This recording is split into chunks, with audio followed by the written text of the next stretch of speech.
आज हम बात करेंगे ओमेगा 3 फैटी एसिड के बारे में। ये पूरी दुनिया में बहुत ज़्यादा आज के समय में इस्तेमाल हो रहा है और लगभग अगर मैं आसान भाषा में बोलूँ 100 में से 90 लोग जो ये खा रहे हैं, जिस बीमारी के लिए वो खा रहे थे, उनको उस बीमारी के अंदर ये कोई असर नहीं कर रहा है। आप भी अगर ओमेगा 3 किसी ने लिया हो या आप ले रहे हो सकता आप भी 100 में से 90 उन लोगों में आए जिन्होंने कहीं से सुना था ये ऐसे कर देता है, ठीक कर देता है, ये बिल्कुल ओके बना देता बॉडी को। ऐसा कुछ भी नहीं हुआ है उनके साथ। ना ही उनकी हार्ट की ब्लॉकेज कम हुई है, ना ही उनकी इम्यूनिटी बढ़ी है, ना ही उनको कोई और हेल्थ से रिलेटेड बेनिफिट हुआ है। उन्होंने 2-3 महीने खा लिया फिर वो उसको छोड़ देते हैं क्योंकि उनको फ़ायदा ही नहीं मिला। तो आप सभी का स्वागत है साइंटिफिक बेस्ड होम्योपैथी चैनल पर। तो इस चैनल पर हम साइंस को बिल्कुल हिंदी भाषा में करके आपको बताते हैं और जो हम इन्फॉर्मेशन लेकर आते हैं वर्ल्ड लेवल की जो सोर्सेस हैं, रिसर्च हैं और जो वर्ल्ड लेवल की बुक्स हैं वहाँ से आपके लिए लेकर आते हैं। तो जो लोग नए आज हमारे साथ जुड़ रहे हैं वो नीचे रेड कलर का बटन दिख रहा होगा, उसको दबाकर चैनल को सब्सक्राइब कर लें। साथ में जो बेल का बटन है उसको दबाकर नोटिफिकेशन ऑन कर लें। तो आज मैं आपके सभी उन क्वेश्चन का उत्तर दूंगा कि आपने सुना था कि शुगर के लिए अच्छा होता है, शरीर की इम्यूनिटी के लिए अच्छा होता है और ये हेल्थ को बढ़िया बनाता है, कोलेस्ट्रॉल के लिए अच्छा होता है, हार्ट की ब्लॉक के लिए अच्छा होता है। तो मैंने तो 3 महीने हो गए खाते हुए, मुझे असर क्यों नहीं हुआ? तो मैं बता दूं इसके पीछे जो आपने सुना है वो बहुत ही गलत इन्फॉर्मेशन आपने सुन लिया है इसके बारे में। ये काम तो करता है पर जिस तरीके से आप सोच रहे हो उस तरीके से काम नहीं करता है। पहली तो बात आपको ये मैं क्लियर कर दूं, ओमेगा 3 फैटी एसिड अकेला खाने से कोई फ़ायदा नहीं है, ना ही आपको कोई बेनिफिट उसका मिलेगा क्योंकि ये अकेला काम नहीं करता है। किसी भी बीमारी के लिए आप सुनकर खा रहे हो, इसके साथ आपको विटामिन डी और मैग्नीशियम और जिंक ऐसे कुछ विटामिन साथ में लेने पड़ेंगे और भी तब जाकर आपको फ़ायदा करेगा। 90% तो मैं कम बोल रहा हूँ, 99% जो लोग हैं, 100 में से 99 लोग हैं अकेला यही खाते हैं। फिश ऑयल भी इसको बोल देते हैं। ऑनलाइन ऑर्डर करेंगे और सर्च करके मार्केट से लेकर खाते रहेंगे पर उनको फ़ायदा जीरो मिलता है क्योंकि उनको ये नहीं पता है कि ये अकेला काम नहीं करेगा। इसके साथ विटामिन डी, मैग्नीशियम, जिंक ऐसे और भी विटामिन लेने ज़रूरी है, फिर ये अपना काम करेगा। दूसरा इसके पीछे कारण क्या है, कई लोग क्या करते हैं ओमेगा 3 फैटी एसिड ही ले आएंगे मार्केट से। अब ओमेगा 3 अकेला लेने का भी कोई बेनिफिट नहीं है, आपको ओमेगा 3 के साथ ओमेगा 6 भी लेना पड़ेगा। अब क्या होता है, आपको ये नहीं पता है कि ओमेगा 3 और ओमेगा 6 है कितनी रेशो में लेना है। ओमेगा 3 अगर आप इतना ले रहे हो तो ओमेगा 6 है इससे दुगना लेना है, तभी ये आपकी बॉडी को असर करेगा। तो ज़्यादातर लोगों को ये जानकारी नहीं है, वो ओमेगा 3 ही लेते रह जाते हैं, इसलिए ये खास फ़ायदा नहीं करता है। तो 1:2 करके इसको खाना है, ओमेगा 6 भी इसके साथ चाहिए। अब कईयों को क्या होता है कि कई लोग वेजन होते हैं, शाकाहारी होते हैं, वो मांसाहारी नहीं होते हैं, तो उनके लिए क्या ऑप्शन है, वो ओमेगा 3 कहाँ से लेकर आए? क्योंकि उन्होंने तो यही सुना है कि ओमेगा 3 तो मछली के तेल में होता है बस, तो इसके लिए उनको मांसाहारी बनना पड़ेगा। ऐसा नहीं है, हमारे शरीर में 4 तरह के ओमेगा 3 की ज़रूरत पड़ती है। पहले है ALA और DPA, दूसरा है DHA और EPA। अब क्या है, जो ALA और DPA टाइप है ओमेगा 3 फैटी एसिड की, ये पौधों के अंदर मिलती है। जैसे कि आप पंपकिन सीड लगा लीजिए जिसको कद्दू के बीज बोल देते हैं, फ्लैक्स सीड लगा लीजिए, अलसी हो गई और उसको चिया सीड्स हो गए। तो ऐसे शाकाहारी भोजन के अंदर भी ओमेगा 3 फैटी एसिड मौजूद है, तो आप ओमेगा 3 फैटी एसिड वहाँ से ले सकते हो। अभी क्या है, DHA और EPA शरीर के अंदर यही 2 टाइप्स हैं जो सबसे ज़्यादा कम होती हैं, इसीलिए डॉक्टर बोल देते हैं कि आपको फ़िश लेना पड़ेगा क्योंकि DHA और EPA ये बहुत कम मात्रा में शरीर में मिलते हैं, इनको लेना बाहर से बहुत ज़्यादा ज़रूरी होते हैं। ये अपने को ऊपर वाले दोनों टाइप नॉर्मली आम खाने से ही मिल जाते हैं, तो इसलिए डॉक्टर बोल देते हैं कि आपको फ़िश का तेल है, मीट है, जहाँ मिल्क है, जहाँ एल्गी है, तो ये खाना ही पड़ेगा, ये सारी चीज़ें आपको लेनी ही पड़ेंगी। पर ऐसा नहीं है क्योंकि ये दोनों टाइप्स हैं DHA है खास करके, ये मोस्ट इम्पॉर्टेंट है बॉडी में।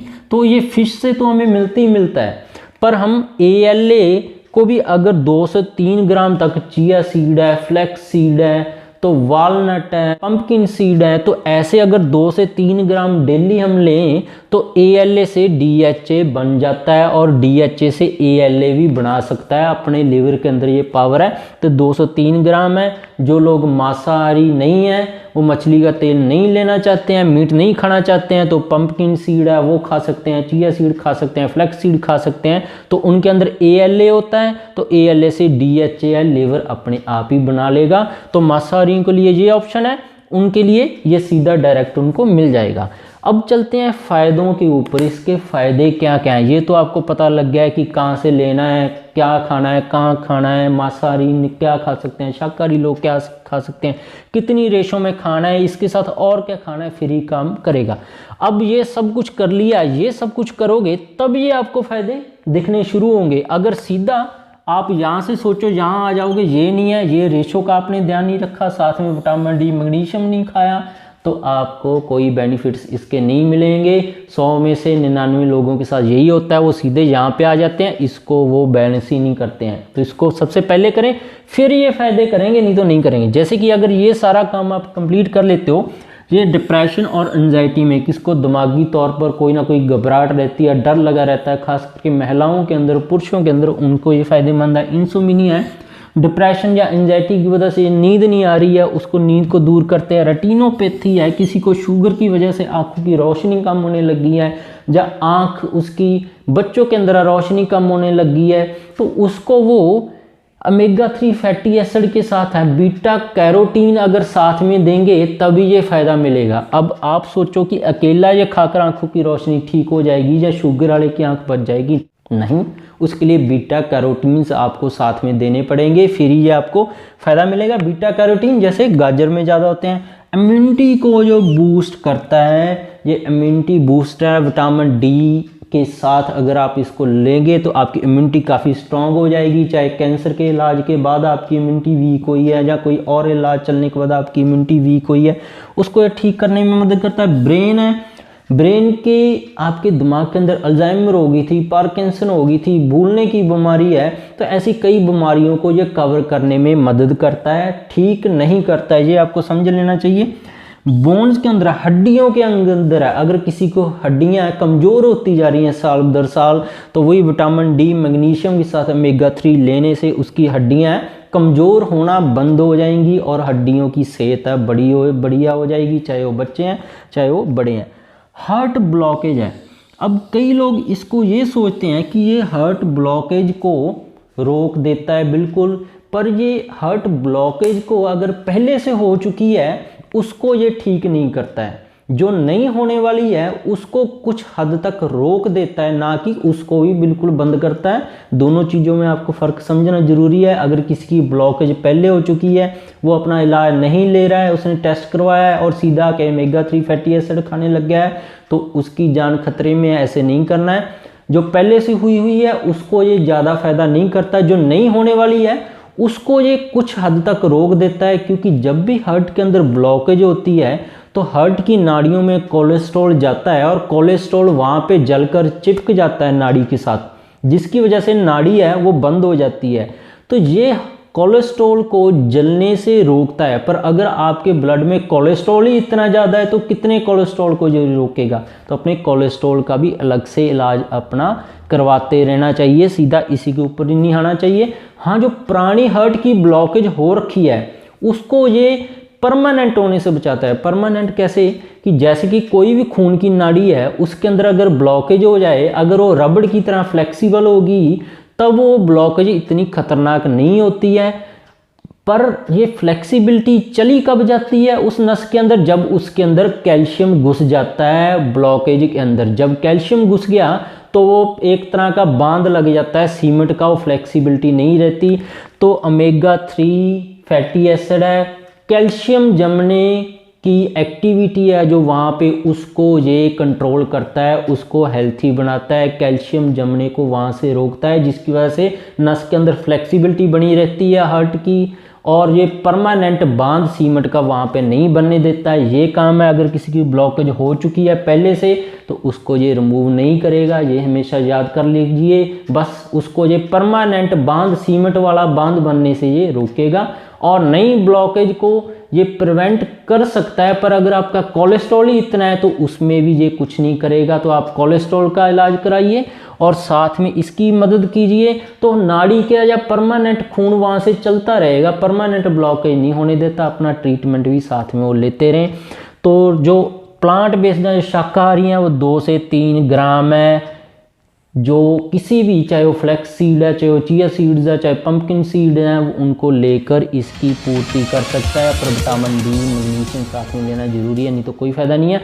होप आपको ऐसी साइंस बेस्ड इंफॉर्मेशन जो हम आपके लिए लेके आते हैं, हिंदी भाषा में आपको समझाते हैं, आपको समझ आती होगी।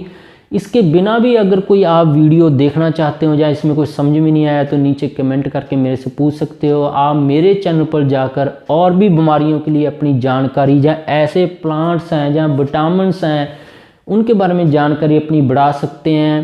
कैंसर के ऊपर मेरी वीडियोज़ हैं, पेट की बीमारियों के ऊपर, एलर्जी के ऊपर, लिवर के ऊपर, गठिया के ऊपर, जोड़ों की बीमारियाँ हैं, चमड़ी की बीमारियाँ, अल्जाइमर, पार्किंसन है, तो सभी तरह की बीमारियों के ऊपर मेरी वीडियोज़ है। आप अपनी मेरे चैनल पर जाकर जानकारी बढ़ाएं। अगर कोई क्वेश्चन है तो नीचे कमेंट करके पूछ सकते हैं। तो जिन लोगों ने अब तक चैनल को सब्सक्राइब नहीं किया है वो रेड कलर का बटन दबाकर चैनल को सब्सक्राइब कर लें, साथ में बेल का आइकन दबाकर नोटिफिकेशन ऑन कर लें, क्योंकि हम इस चैनल पर वही बताते हैं जो असलियत में होता है, जो साइंस बोलती है। जो नहीं बोलती साइंस उसको हम इस चैनल पर नहीं लेकर आते हैं, या जिसके ऊपर कोई फैक्ट नहीं होते हमारे पास उसकी बात हम नहीं करते हैं। तो वीडियो देखने के लिए थैंक्स।